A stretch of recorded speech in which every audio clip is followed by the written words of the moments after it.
Hello friends, welcome back. फेरि पनि विशेष जानकारी र विशेष प्रश्न र विशेष एक्सप्लेनको साथ हामी उपस्थित भइसकेका छौँ।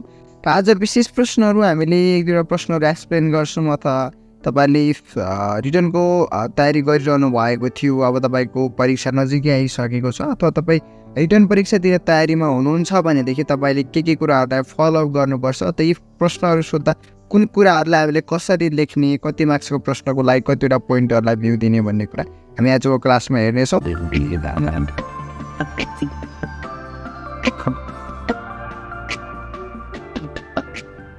ल 31 नम्बर प्रश्नमा नेपालको संविधानमा भएका खाद्य सम्बन्धी प्रावधानको बारेमा उल्लेख गर्नुहोस् भनेर तपाईँले जसमा प्रश्न सोधिएको छ है। अब यो प्रश्न लेख्दाखेरि हामीले यसको उत्तर कसरी दिने भन्ने कुरा एउटा मुख्य विषयवस्तु रहन्छ। यो कुरालाई हामीले कसरी लेख्ने त भन्ने कुरा विशेष ध्यान दिनुपर्छ है। अब जस्तै तपाईँले प्रश्नले के सोधेको छ त भन्दा संविधानमा खाद्य सम्बन्धी प्रावधानको बारेमा उल्लेख गर्नुहोस् भन्दा तपाईँले सजिलै लेख्न सक्नुहुन्छ। प्रत्येक नागरिकलाई खाद्य सम्बन्धी हक हुनेछ, खाद्य वस्तु अभावमा जीवन जोखिम पर्ने अवस्थाबाट सुरक्षित हुने हक हुनेछ र कानुन बमोजिम खाद्य सम्प्रभुताको हक हुनेछ भनिएको छ। अब यो पोइन्ट त एउटा मेन पोइन्ट भयो, तर हामीले त्यसलाई एक्सप्लेन गर्नु पऱ्यो नि। इफ तपाईँले 3 मार्क्स अथवा 4 मार्क्स अथवा 5 मार्क्समा सोधिएको छ भने यो कुरालाई नोट आउट गर्नु पऱ्यो कि यस नेपालको संविधानको कति धाराको कति भागमा अथवा के अनुसार रहेको छ भन्ने कुरा एक्सप्लेन गर्नु पऱ्यो है। जस्तै तपाईँले सुट नम्बर पोइन्टमा दिएको छ नेपालको संविधान 2072 बमोजिम चाहिँ के दिएको छ त भन्दा 72 असोज 3 मा जारी भई लागू भएको र जुन चाहिँ के छ त भन्दा कुल कतिवटा भाग छन् हामीले त्यो कुरा जानकारी गराउनु पर्यो। जसमा कतिवटा भाग रहेका छन् त भन्दा 35 भाग रहेका छन् है। त्यसपछि जसमा 308 धारा र 9 वटा अनुसूची रहेका छन्। यस संविधानको धारा कतिमा रहेको छ त भन्दा धारा 36 मा चाहिँ है। धारा 36 मा चाहिँ खाद्य सम्बन्धी अधिकार रहेको छ, जसमा नेपाली नागरिकको मौलिक हकको रूपमा रहेको छ। के रहेको छ त खाद्य सम्बन्धी प्रावधान भनेपछि हामीले जस अनुसार प्रत्येक नागरिकले के व्यवस्था रहेका छ हामीले त्यो कुरालाई उल्लेख गर्नु पर्यो है। यसमा कुनै प्रकारको कन्फ्युजन हुने पोइन्टहरू छैन है त। अब यस्तै लेखिसकेपछि हामीले यो 3टा मात्र पोइन्ट छन् हामीलाई ऐन अनुसार अथवा संविधान अनुसार छन् भने अब यसलाई कसरी हामीले एक्सप्लेन गर्ने त भन्दा यसरी माथि उल्लेखित हक सम्बन्धी अथवा प्रावधान कार्यान्वयनका लागि 2075 असोज 2 गते खाद्य अधिकार तथा खाद्य सम्प्रभुता सम्बन्धी पनि ऐन जारी भइकन लागू भइसकेको छ भन्ने कुरा हामीले जानकारी गराउनु पर्यो। जसले चाहिँ स्पष्ट रूपमा के बुझ्न सकिन्छ त भन्दा खाद्य सम्बन्धी प्रावधानको बारेमा तपाईँलाई धेरै ज्ञान छ भन्ने कुरा बुझ्न सकिन्छ। यो भयो भने तपाईँले इन्टरभ्यूमा नर्मली सर्फेस मात्र क्वेसन पाउनुहुन्छ। तपाईँको कपी अनुसार तपाईँले जसरी प्रेजेन्टेसन दिनुहुन्छ त्यही अनुसारको एन्सर तपाईँले पाउनुहुन्छ है। एउटा भयो संविधान सम्बन्धीको प्रश्नहरूमा तपाईँलाई सोधेको आधारमा कसरी एक्सप्लेन गर्ने भन्ने कुरा। तपाईँले जुनसुकै प्रश्नमा पनि अगाडिको यो कुरालाई राख्न सक्नुहुन्छ, जसमा चाहिँ नेपालको संविधान 2072 असोज 3 गते जारी भई लागू भएको र जसमा चाहिँ 35 भाग 308 धारा 9 वटा अनुसूची रहेको छ। र यस सम्बन्धी अब 35 यहाँ चाहिँ 36 मा चाहिँ खाद्य सम्बन्धी हक अधिकार भयो भने अरूमा धेरै प्रकारका हक अधिकार हुन सक्छन्। यति धारामा चाहिँ यो व्यवस्था रहेको छ भन्ने कुरा उल्लेख गर्न सक्नुहुन्छ है। ओके, यो कुरामा स्पष्ट हुनु होला। अब मैले तपाईँलाई भन्न मात्र कसरी खोजेको भने प्रश्न लेख्दाखेरि कसरी लेख्ने र उत्तर दिँदाखेरि मैले माथिको निम्न कुराहरू मात्र रहेका छन् भनेर एक्सप्लेन गर्नु भएन भन्न खोजेको है। यसमा कन्फ्युजन नहुनु होला। ओके, त्यस्तै हामी 32 नम्बरमा हेर्छौँ भने जैविक सुरक्षा भन्नाले के बुझिन्छ, बाख्रा पालनमा कसरी जैविक सुरक्षा कायम गरिन्छ भन्ने कुरा रहेको छ। सुरुमा हामीले थाहा हुनु पर्ने हामीले जैविक सुरक्षा भनेको के हो होइन। त्यो कुरा थाहा भइसकेपछि हामीले एडेड पोइन्टहरू पनि गर्न सकिन्छ। जस्तै रोगको सङ्क्रमणबाट बचाउने रोक्ने उपायहरू क्रियाकलापहरूको एकीकृत व्यवस्थापनलाई हामीले जैविक सुरक्षा भनिन्छ। जैविक सुरक्षा बिना कुनै पनि रोगको नियन्त्रण गर्न सफल हुन सकिँदैन भने बाख्रा पालनमा निम्न कुराहरू अथवा तरिकाहरू अपनाउन सकिन्छ, निम्न अनुसार रहेका छन् भनेर हामीले एक्सप्लेन गर्न सक्यौँ।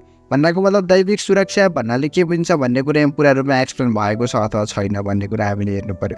जस्तै डिसइन्फेक्सनको रूपमा हामी जैविक सुरक्षाको रूपमा लिन सकिन्छ, फ्युमिगेसनको रूपमा लिन सकिन्छ होइन। यी कुराहरूलाई मध्यनजर गरेर प्रश्न सोधेको अवस्थामा उत्तर कसरी दिने भन्ने कुरा हामीले ध्यान दिनु पर्यो है। जस्तै रोगी पशुलाई चाहिँ हमेसा अलग्गै राख्ने, नियमित रूपमा सरसफाइ अथवा निसङ्क्रमण गर्ने, पशुलाई खुल्ला छोडी अथवा थुनेर पाल्ने, अथवा चाहिँ हामीले पशुलाई दाना दिँदाखेरि भाँडामा नाङ्गो हातले नछुने, समयमा निसङ्क्रमण गर्ने, व्यक्तिलाई सरसफाइमा ध्यान दिने, व्यक्तिगत सरसफाइमा, त्यसपछि कुनै पनि व्यक्तिलाई अथवा कुनै पनि पशुलाई हामीले खोरभित्र ल्याइदिए अथवा बाहिर छ भनेदेखि हामीले डिसइन्फेक्टेन्टको प्रयोग गर्ने। यो कुराहरूलाई मध्यनजर गर्दै हामीले जैविक सुरक्षा भन्नाले के बुझिन्छ र बाख्रा पालनमा जैविक सुरक्षाको मुख्य भूमिका के रहेको छ भन्ने कुरा विशेष ध्यान दिनु पर्यो है। भन्न खोजेको प्रश्नहरूलाई कसरी लेख्दा हामीले सहयोगतर्फ जान्छौँ भन्ने कुरा मेन पोइन्ट रहन्छ। यो कुरालाई विशेष ध्यान दिनु होला। ओके, त्यसपछि तपाईँले धेरै मात्रामा सोधिने प्रश्नहरू गाईमा भन्दा भैँसीमा एआई कम हुनुका कारणहरू के हुन् भनेर प्रायः जति सोधिएको हुन्छ। यो कुरालाई विशेष ध्यान दिनु होला। जस्तै भाले खोज्ने लक्षण भनेको गाईमा भन्दा भैँसीमा एकदमै कम देखाउने गर्दछ। त्यसपछि भैँसीको स्थानीय जातको सङ्ख्या बढी भएकाले खासै भैँसीमा एआई गर्ने प्रचलन नभएको अवस्थाले भनिएको छ।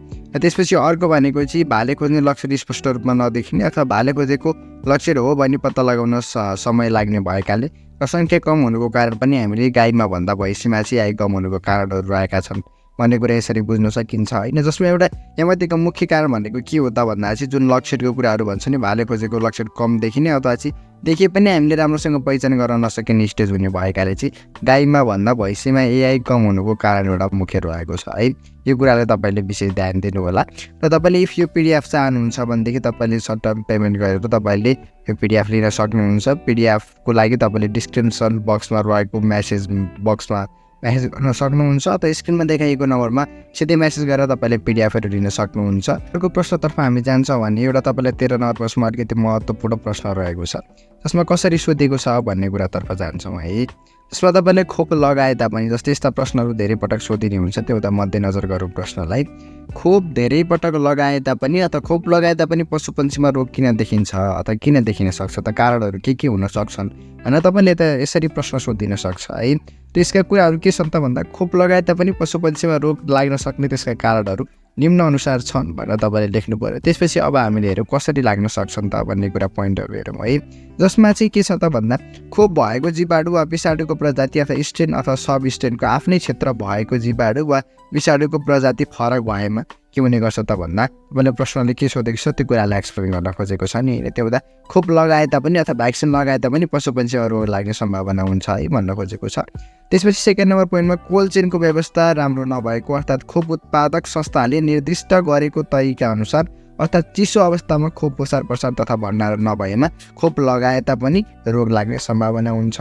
अर्को पोइन्ट के छ त भन्दा पशुपन्छीको शरीरमा कुनै रोगको जीवाणु वा विषाणु प्रवेश गरिसकेको तर रोगको लक्षण देखा पर्न सुरु नभएको अवस्थामा इन्क्युबेसन पिरियडमा खोप दिएमा है। यो एउटा मेन पोइन्ट रहन्छ। यो कुरालाई विशेष ध्यान दिनु होला। कुन अवस्थामा तपाईँले भ्याक्सिन दिनुभयो भने पनि भ्याक्सिनले काम गर्दैन त भन्दा कुनै पनि पशुपन्छीको शरीरमा कुनै पनि रोगको जीवाणु वा विषाणु प्रवेश गरिसकेको छ तर रोगको कुनै पनि लक्षण देखाइएको छैन भनेपछि त्यसलाई हामीले के भन्छौँ, इन्क्युबेसन पिरियड। यानि कि इफ त्यो डिजिज अथवा त्यो पशु चाहिँ कुनै पनि रोगको इन्क्युबेसन पिरियडमा छ भनेदेखि त्यो अवस्थामा हामीले भ्याक्सिन दियौँ भने कुनै पनि प्रकारको भ्याक्सिनले काम गर्दैन। यो कुरामा निर्दिष्ट हुनु होला, यसमा कुनै प्रकारको कन्फ्युजन नहुनु होला है। त्यसपछि जस्तै हामीलाई 4 नम्बर पोइन्टमा के छ त भन्दा पशुपन्छीको शारीरिक अवस्था पूर्ण रूपले ठिक नभएको अवस्थामा अथवा कुनै किसिमको स्ट्रेस परेको अवस्थामा है।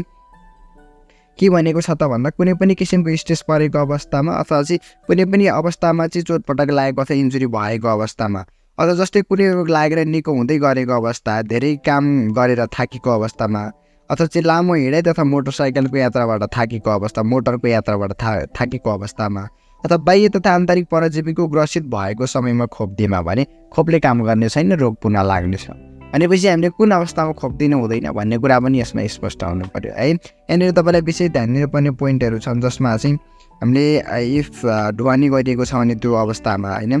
त्यसपछि अब कुनै मानिलिनु साँडे अथवा गोरुहरू हुन्छ तिनीहरूलाई हामीले धेरै जोत्नको लागि ड्राफ्टिङको लागि प्रयोग गरिन्छ, त्यस्तो अवस्थामा भ्याक्सिन दियो भने अथवा चाहिँ अर्को भनेको के हो त भन्दा स्ट्रेस परेको अवस्थामा भ्याक्सिन दियौँ भने अथवा चाहिँ अर्को भनेको के हुन्छ त भन्दा बाह्य अथवा आन्तरिक परजीवीको सङ्क्रमण भएको अवस्थामा चाहिँ त्यो अवस्थामा हामीले चाहिँ भ्याक्सिनलाई युज गर्यो भने भ्याक्सिन दिए तापनि रोग पुनः लाग्नेछ अथवा भ्याक्सिनै राम्रोसँग काम गर्दैन भन्ने कुरा हामी यहाँबाट स्पष्ट हुनु पर्यो है।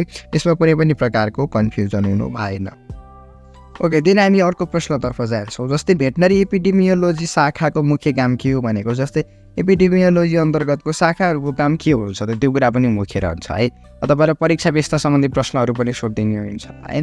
त्यो हुँदाखेरि नेपालको पक्षीय राष्ट्र अथवा जसमा चाहिँ हामीले विश्व पशु स्वास्थ्य सङ्गठन भनिन्छ, यी लगायतका विभिन्न अन्तर्राष्ट्रिय तथा क्षेत्रीय सङ्गठनद्वारा जसमा पशुपन्छी अथवा वन्यजन्तु, माछा, मौरी, यिनीहरूको रोग अथवा अवस्थाको चाहिँ रिपोर्टिङ गर्ने काम कसले गर्छ त भन्दा भेटनरी एपिडेमियोलोजीले गर्ने गर्दछ। एपिडेमियोलोजीको काम के हो त भन्दा विभिन्न विश्व स्वास्थ्य सङ्गठन अन्तर्गत अथवा अन्तर्राष्ट्रिय सङ्गठन अन्तर्गत चाहिँ कुनै पनि पशुहरूमा कुन कुन प्रकारका रोगहरू लागेको छ अथवा रोगको अवस्था कस्तो छ, नयाँ प्रकारका सिम्टम्सहरू देखिएको छ कि छैन, त्यो कुरा चाहिँ एपिडेमियोलोजी शाखाले गर्ने गर्दछ। अब यसको मुख्य काम हेर्छौँ भनेदेखि पशुको रोग तथा अवस्थित सम्बन्धी सूचना प्रणालीको व्यवस्थापन गर्ने गर्दछ एउटा है। त्यसपछि अर्को भनेको पशु रोग पहिचानको दक्षता अभिवृद्धिको लागि सूचना तथा जानकारी सम्प्रेषण गर्ने अथवा आवश्यक सञ्चारको कार्य गर्ने केले गर्छ त भन्दा एपिडेमियोलोजीले गर्ने गर्दछ। अथवा महामारी तथा सीमाविहीन रोग नियन्त्रणको लागि यी डिजिजहरूको चाहिँ कन्ट्रोलको लागि चाहिँ एपिडेमियोलोजीको शाखाको मुख्य काम हुन्छ है। यो कुरा चाहिँ बुझ्नुपर्छ। जस्तै जुनोटिक रोगहरू भयो, धेरै मात्रामा फैलिने रोगहरू भयो होइन, त्यस्ता रोगहरूको कन्ट्रोलको लागि चाहिँ भेटनरी एपिडेमियोलोजीको चाहिँ मुख्य हेल्प हुने गर्दछ। यो कुरालाई पनि विशेष ध्यान दिनुपर्छ है। जस्तै हामीसँग अरू एक्स्ट्रा पोइन्टहरू पनि छन्, जस्तै इमर्जिङ तथा रिइमर्जिङ नियन्त्रण गर्न सम्बन्धित रणनीतिक तयार तथा कार्यान्वयन गर्ने, पशु रोग सम्बन्धित एपिडेमियोलोजिकल सर्भिलेन्स अध्ययन गर्ने, पशु रोग जोखिम विश्लेषण गर्ने, पशु स्वास्थ्य सम्बन्धी अभिलेख उद्यापन गर्ने अथवादेखि त्यसलाई चाहिँ हामीले अवधि भर्ची है, जुन चाहिँ पशु स्वास्थ्य सम्बन्धी अभिलेख राख्ने त भइहाल्यो एउटा। जस्तो अर्को भनेको चाहिँ अद्यावधि राख्ने भनेको त्यो समयमा लागेका रोगहरूमा देखेका लक्षणहरू, त्यसको डाटाहरू हामीले कलेक्सन गर्नुपर्ने भयो है। यो कुरालाई चाहिँ मुख्य तपाईँहरूले ध्यान दिनु पर्यो है त।